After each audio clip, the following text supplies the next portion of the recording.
Ngayon, lumagas kayo, lumayo kayo, nagsarili kayo ng landas, sinunod niyo yung mga gusto sa buhay ninyo. Iniwan niyo ako. Kung saan mo iniwan ng Panginoon, balikan mo ng dulo sa minaantay sa iyo.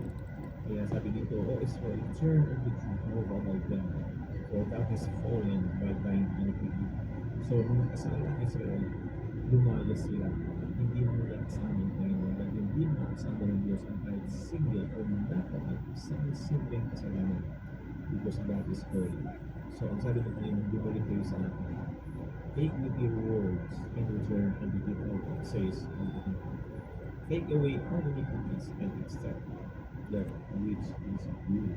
So sabi ng Bible sa Hosea, bumalik kayo sa Panginoon sa mga itanong ko. Talikod ninyo sa mga kasalanan niyo.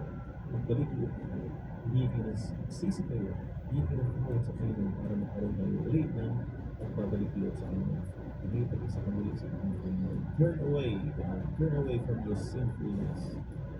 Talikuran mo na ang mga kasalanan niya kung saan yan ay nagdudulot sa iyo ng pagkalayo sa Panginoon. Na ang kasalanan mo saan yan nagpapagulay sa atin sa Diyos. At ang pangit sa kasalanan mo ang bibigyan ito ay ginagawa tayo sa hindi magandang lugar sa impyerno po. Doon po, tinatapon ng Diyos ng mga kasama ng evil spirit, ang demonyo, si Satan, hindi po maganda yung tinatapos sa mga taong hindi nagpapabalik Diyos sa ating Panginoon Jesus. Kaya ngayong umaga, kung meron kang nagawang hindi maganda at hindi pa alala sa kanyang kaibigan, pagbalik Lord ka. Humingi ka ng tawad sa Panginoon. Sabi nga niya sa 1 John 1:9, lumapit kayo sa atin ng lahat ang nais pagbalik Lord sa atin sa Panginoon. And confess your sins to Him. Ngayon na ganun natin kasalanan sa Kanya. He is faithful in this. So, at banal. Okay? Nakakawarin tayo sa lahat ng kasalanan. At lilinisin niya tayo sa mga kalikuan ng kasalanan. Yun po ang promise ng ating Panginoon. So sin, in other words, is moving away from God. So you return to God by acknowledging that you are a sinner, aminin mo na makasalanan ka, and then hindi ka nagtawad sa Panginoon. Sa lahat ng kasalanan mo, at ang Panginoon, God will forgive you, and will accept you as His own, will have like son and daughter. Yun po ang promise ng Panginoon. So, yun po yung unang topic natin. Sabi na sa Isaiah 50 verses, all will like sheep have gone astray. Either ay parang tupa ka na walang direksyon ng buhay.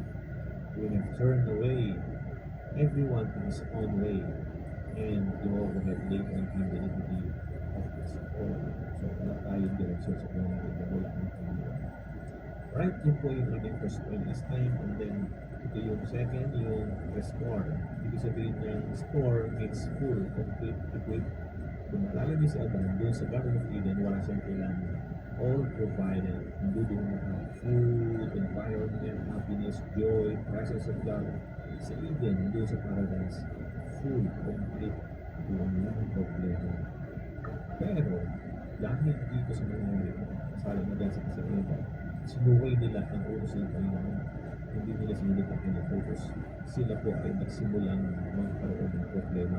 Pinalaya sila ng Diyos doon sa Garden of Eden, at doon po naghahanap ng ngayon para masatisfy niya ang kanyang desire.